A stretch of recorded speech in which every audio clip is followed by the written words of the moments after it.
Assalamu alaikum wa rahmatullahi wa barakatuhu. Welcome back to Radio Apni Awaz. This is your Sunday evening show with Brother Abu Musa. I think I've determined and decided that once it gets dark, it's classified as an evening. I don't think, unless somebody corrects me out there, but I think that I would say it's the Sunday evening with Abu Musa as opposed to the afternoon. I think after 4 o'clock, I think it starts to hit the evening. I think anything before 4 o'clock will be classified as the afternoon. So if you know better, please advise me. Otherwise, it will be the Sunday evening with your brother Abu Musa. So as I was saying before I went off on air, I was going through the the explanations of the hadith of the five, the advantages of 5 before 5.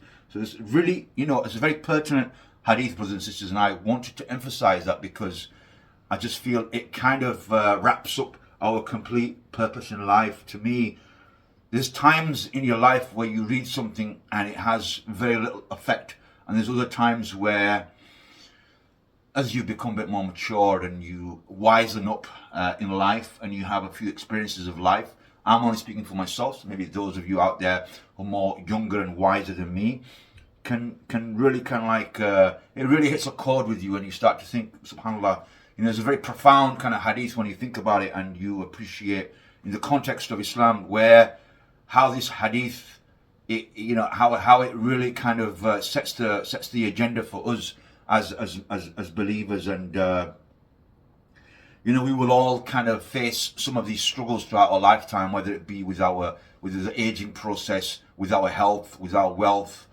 with our time. These are all critical facets of our life that are naturally impacted. So it's important that we take note of this 5, and it has been repeated throughout my time whilst I've been studying the Deen. And like I say, there's times where it really kind of has a profound meaning to you, and other times you can hear it and not really impact you as much, So, which reminds me, subhanAllah, of the time when Rasulullah sallallahu alaihi wasallam passed away, and Medina was in chaos. The Sahabas, all the Muslims in Medina, they were in panic. They couldn't believe that Rasulullah sallallahu alaihi wasallam had passed away. And I think it was a moment when Umar bin Khattab, he got very annoyed and angry. He said, if anyone tells me the Prophet is dead, I'm gonna kill them. He was very angry. And it was only at that time that Abu Bakr as-Siddiq, he recited the verses from the Quran about the messengers that will come and go and they will pass, but Allah is forever. Meaning that, are you going to abandon the deen of Allah because of the messengers? Because the messengers will come and go, but Allah will remain for eternity. And Umar ibn Khattab, he said, I have heard this verse many times, but at this point, it never hit me as hard as it has. Because that reality, Allah subhanahu wa ta'ala, when He reveals the Quran, the verses of Quran, they came to address many, many profound situations. And the Quran's revelation came at times when the Muslims needed guidance, and Allah subhanahu wa ta'ala revealed verses specific to specific situations. So subhanAllah, this is the nature of man. And we are at loss, and I think, it's a beautiful reminder that, we have the Quran and Sunnah to give us this direction. And I want to move on to something else now, brothers and sisters. I want to talk about the khutbah that I was present at and I was fortunate enough to listen to on a jumma. And alhamdulillah, again, I just want to make a little side note here, brothers and sisters, that my commentary on these khutbahs are not with the view that I'm here to criticize the imams that are delivering these khutbahs, but rather my commentary is more on what I feel should be addressed from what I understand and what I see. So I think it's important that you don't take my comments in a negative way, but rather, look at them as a perspective that, it's important as Muslims that we are able to, account each other, advise each other, and raise the level of our thinking, because this imam that was leading the khutbah, mashallah, is a very intelligent academic brother, and he has done some great work. And his specific khutbah was on the issue of well, he was referring to the time of Umar al-Khattab and Umar ibn Khattab's Khilafah, and how rulers were of that time.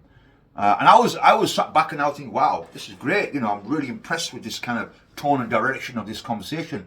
Because to me, the natural progression from there was that we are living in times now where we don't have Islam, and we need to bring back Islam. We need to establish Islamic authority upon this earth, because what else is going to give us rulers like Umar ibn Khattab? You don't find rulers like him, because we are living in a secular society, a society that does not recognize Allah subhanahu wa ta'ala, does not recognize God, doesn't see the sovereignty of God, but rather sees the sovereignty of man.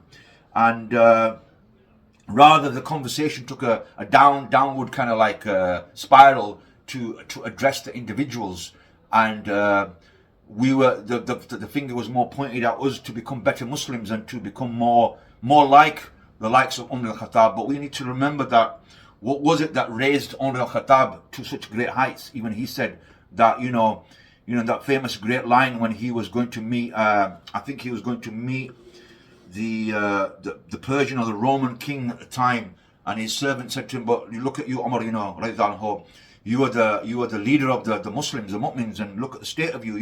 Your clothes are patched, you've got mud on you're all dirty, you're riding on a donkey, and you're going to meet this king here who's the leader of an empire. So he's expecting to see his equal." And Umar al-Khattab replied to his servant, and he says, before Islam, what were we? We had nothing. We were nothing. We didn't have no honor. We were undignified people. We were jahil people. It was Allah's deen that gave us the honor and raised our ranks. And we need to understand that it is Allah that gives us the honor, and nothing else gives us greater honor. So when we make statements like this, we need to understand the value of Islam and the value of a system of Islam. So when we establish the Islamic authority, that purifies not just the people, but also the way things are governed, and it raises the people to a higher level, because you are now living under an authority that is just, that is God conscious, that believes in the day of Yawm al-Qiyamah, believes in Jannah and Jahannam. Whereas today it's quite the opposite. It's all about me, and let's see what we can take from the rest of the world. And justice is as good as as your status. If you're somebody important and famous, then you'll get some sort of justice. But if you're nobody, then you don't get no justice. And that is the injustice that we live in, and the society that we live in. So, which beautifully leads me on to my next conversation about what is society and why is society so important. Because if you don't understand society and how it impacts us and how it impacts everything that we perceive in life, then we can't change the situation of the Muslims. Because the problem that we have today is that we look at change on an individual level. We think that if we change individuals, then the state of the ummah will be better, because you started to pray, he started to pray, she started to pray, and as a society we become more God conscious. But we detach ourselves from that framework of governance. We forget the importance that government plays. If you look at a government as a parent, now the parent is responsible for the upbringing and shaping of its children, is it not? And every parent that is God conscious and concerned about his children wants to raise their children in the best of environments. That's why you find parents are very conscious of what their kids do, what they do in their spare time, where they go, who they hang out with. Everything on a microscopic level they are conscious of. And in the same way as in a macro level, the government should play the same role. Where what you find here in the Western capitalist nations, the secular nations, the government I don't care about you and your individual pursuits. You can do whatever you want, believe in whatever you want, as long as you're not impacting somebody else or harming somebody else. So it doesn't matter what you do in your own home or what you promote out there. They don't care about that. But we as Muslims do, because we know how society is shaped and how it's formed, and we know that the governance system is critical in that development, because the government gives us and shapes our thinking. It tells us what to buy into, what not to buy into. What is, if you look at society, the mainstream media, who owns it? It's certain stakeholders that work under the guise of the government and promote government narratives. So they shape your opinion about who is good, who is bad. It shapes the views that you have towards fashion, towards individuals, towards everything and anything. So you see the powerful instrument of how governments shape public opinion. And public opinion is critical in the development of societies, because when we're unified in a view that, allows us to project a certain way. So in a society that is built upon Islam and the fear of Allah and wanting to please Allah and wanting to meet Him in the Akhirah, is far different to a society that is built on a godless, viewpoint, on a godless philosophy that, you're here today and gone tomorrow, so enjoy your life and do whatever you want. Whereas the Islamic societies were built upon the notion that whatever you do in the society, if the Khalifa, the Sultan, does not catch you and punish you, Allah will punish you.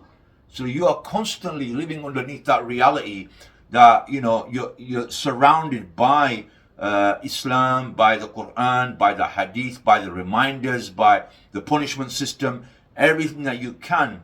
And in many ways, this is a mercy of Allah subhanahu wa ta'ala. So going back to my point, brothers and sisters, this brother, this Imam was referring to the society that we are living under now and saying that, nobody can be like Umar. Of course, nobody can be like Umar because we are not in a society like the one that Umar ibn Khattab had built. But at the same time, what about those Muslims in Gaza who have completely kind of like, given themselves to Allah and accepted Allah's decree on everything? Are they not equal? Are they not sacrificing their lives for the sake of Allah? So when you have Imams who say that we are living in times where, we don't have people like the Sahaba, but I believe we do. I believe that we are seeing so many amazing individuals who possess such taqwa, such fear of Allah that, we should take example from them. And they are modern day example of those people that are fearing Allah, those people that are conscious of Allah. So going back to my point, the governance system is critical. We are currently living on a secular system that detaches Allah from society. It says that, you can worship your God or gods in your private lives, but don't let God enter the public sphere. He's got no place in the punishment system, in the economic system, in the social system, in the judiciary, in the education system. God doesn't take part in that.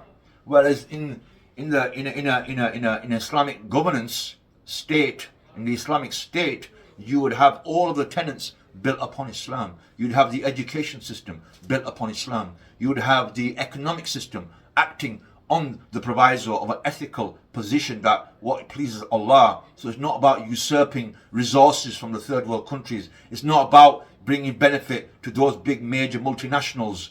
It's not about greedy corporations taking all of the wealth out and all the resources out to benefit themselves, but rather these resources will be for the betterment of the Ummah. So you see a contrast between the ruling of Islam and the ruling of capitalist societies that we see today. So it's critical that we understand that it's not merely the individual that we need to change, but it's the society and the system that develops and harnesses the potential of every individual and every sort of like segment of society, inshallah. I hope that point has come across, because I was hoping to have more of a deeper conversation around that. But I think it's really important, brothers and sisters, that if you're listening to this, that you go away and think about this. Think about the impact you as individuals can have, because it's almost like you running water in a bath, and the bath's got a big massive hole in it, and you're trying to do good, you're trying to fill that bath, but you can't, because every time the water is running through the hole and you're losing water, you're not gaining water. So every time you are trying to do the right thing and you're trying to change individuals, society and the system around you is so powerful that it is giving a counter narrative to what you're giving. So every time we give dawah to an individual, society is giving dawah at a state level that you cannot compete with. But when you have a state, like for like state, that is challenging the narrative, that is challenging the concepts of life, that is challenging, the way it regulates affairs of people, the way it manages the resources of people, then you see a stark reality, you see a stark difference. You see why Islam is a mercy to mankind, and you see why capitalism is a failure for mankind and is not the truth and is built on falsehood. So don't look at this as an individual discussion, brothers and sisters. Rather, we need to understand the ideological change that is required, and the ideological change does not come by us burying our heads in the sand, inshallah ta'ala. On that note, brothers and sisters, I'm going to close this conversation. I'm going to close this show. I hope that anything that good has come out of my mouth that is from Allah, anything that is wrong has come from me, and I hope that you have taken something positive from this show. Brothers, please support this channel here, Apni Awaz. Brothers, there's some dedicated brothers here that are trying to do good work here, and they do require your support. Spread the message, encourage others to listen, and please share any of this content that you find useful with those. Assalamu alaikum wa rahmatullahi wa barakatuh.